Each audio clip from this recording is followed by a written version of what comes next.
Hello, welcome. I'm Helene, and I'm here to give my reaction to Love and Marriage, Huntsville, Season 5, Episode 4, A Low Down Dirty Shade. I haven't been doing play-by-play because I don't be caring that much lately.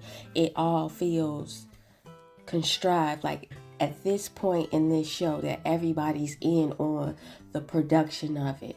And that's how I feel with other shows, especially like housewives shows. I feel like all of the housewives are in on the production of it, so they all are orchestrating the storyline for this inorganic entertainment, and it loses like the soul that inspires you as an audience member to care to some degree. The scene opens up with Tisha and Marceau down to the plot of land that is set aside for their dream home, and it hasn't been developed, and they offer reasons why it hasn't been developed. Fast forward past that, what I really want to discuss in this scene is Tisha brings up that she wants to invest in her mother, and her mother has proven that the food truck worked. Marceau is not a proponent of that, and to counter that point of Marceau's, Tisha offers, well, what about Martell? Has he changed? And what I find interesting is Marceau's stance in all of it. It's coming across very protective of Martell. And if you are innocent and what Martell did was a lie against your family, it seems like you have more energy to protect your friendship and Martell than you do for the sanctity of your marriage.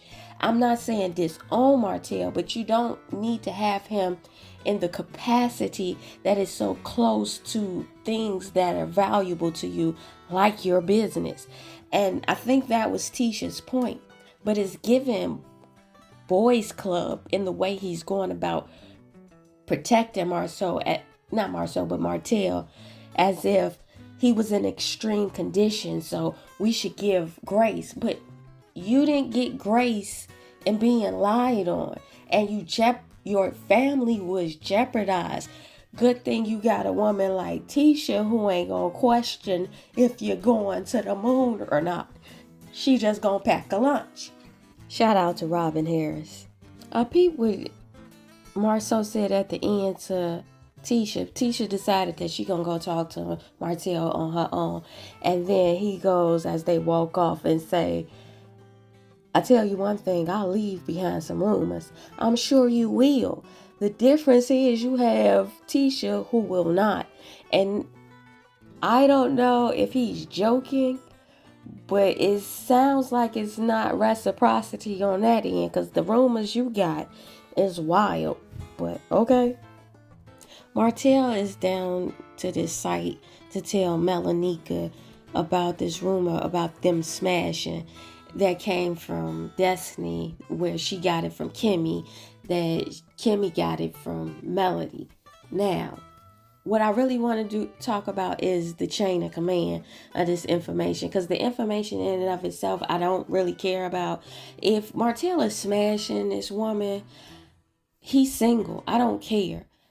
If he's not smashing this woman, Melody is just displaying the same behavior she displayed in the first few seasons when it came to Maurice and Marceau. But I don't care about that.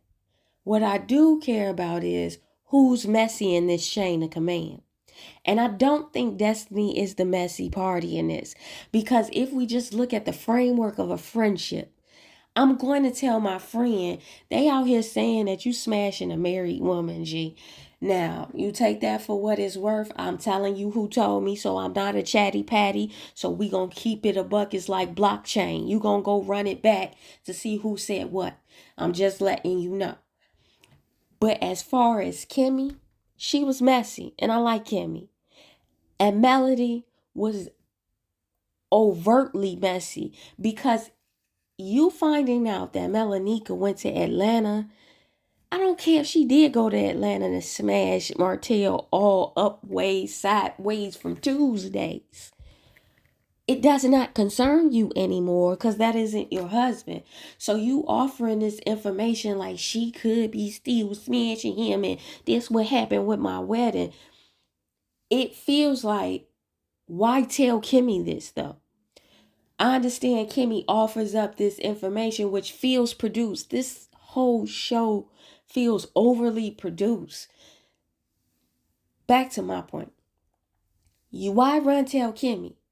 Kimmy then is going to run tell that to somebody in the group of people you don't fuck with. You don't fuck with Tisha. You don't fuck with Destiny. You don't fuck with Marceau. And you don't fuck with Maurice. So the only person that could take this information back to that group or close to Martell in such a way would be Kimmy.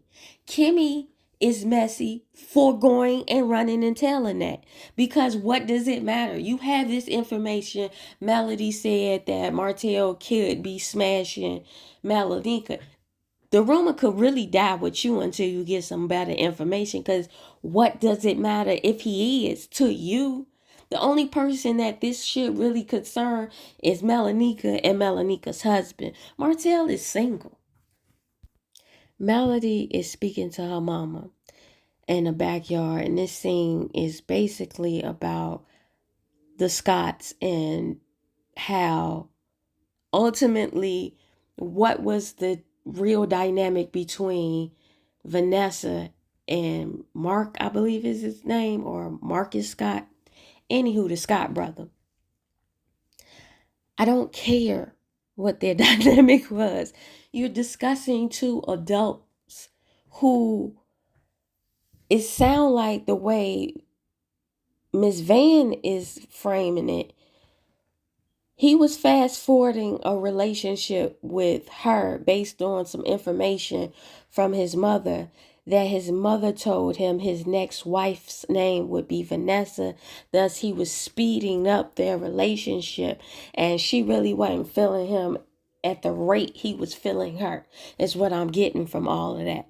And she's upset with Martell with siding with the Scotts at the reunion stage, knowing that the dynamic of their relationship was not necessarily as deep as what Marceau was making it out to be. I don't care what Marceau was making it out to be, because you're grown. You're grown. You could be with that man. And yeah, it might have been a dynamic in a relationship where you really wasn't feeling him like that, but you kind of just wanted to get, date. That could have been the case, and he might have been feeling you more. But why is this a storyline? Hell no. Hell no. Hell no. Now, Melody is flawed for this, because you all, quote unquote, last season or the extension of this season, whatever this was, last season, you made that girl out to be your enemy, and you said that she. Anyway, let me back.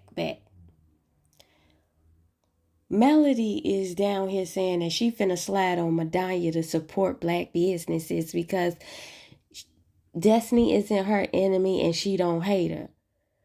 Then what was all of that kerfuffle about last season? This just negates all that energy you had last season. And if I'm Destiny, I really don't have no energy for you. I would pay you dust. And the fact that you got the information about the relaunch of Madonna not from Destiny, but from through the grapevine shit, don't go down there.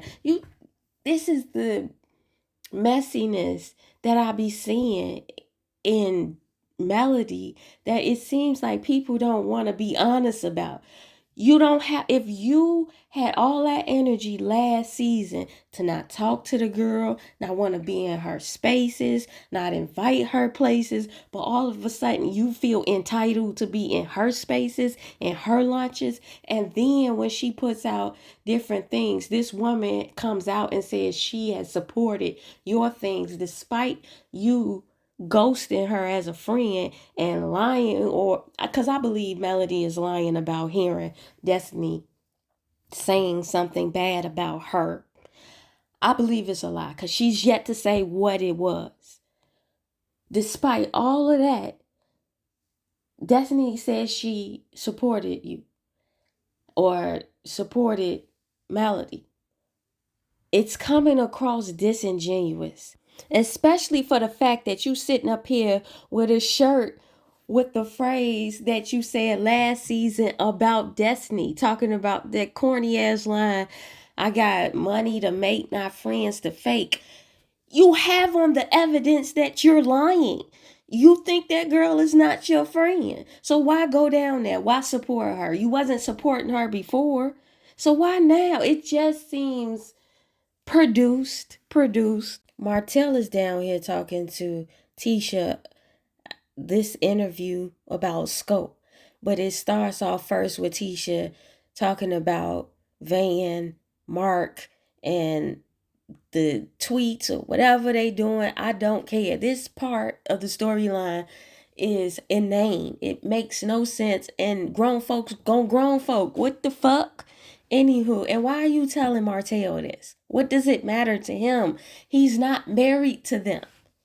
Essentially, Tisha giving him a job, but I do want to point out what I found interesting, that she said when she bought into or bought out Martell from Scope and became majority, Scope was at a negative, at a deficit, and now it's profiting apparently into the millions. Cool. Who is buying the majority share? Who is shares is he buying into this business?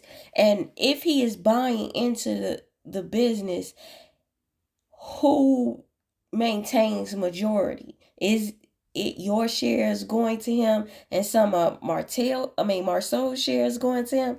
I don't understand this divvy up.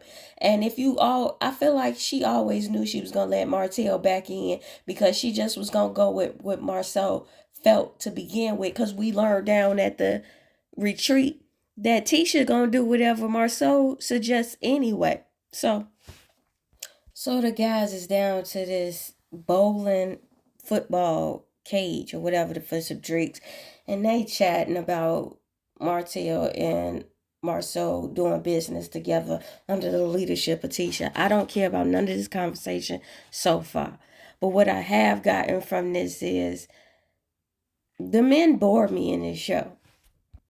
So what I did find interesting about the dynamic of the Van storyline, since they finna drum this out, is that Marceau ultimately says that Van was paying Mark's child support, and I believe him, because the scene that Van was in with Melody, she said you try to help people, and Van has that thing that Melody has, but she has it at a much more demure level, where they take an instance and deflect it in a way that positions them as if they're above it all, when in actuality they're participating in the mess just as much as anybody else.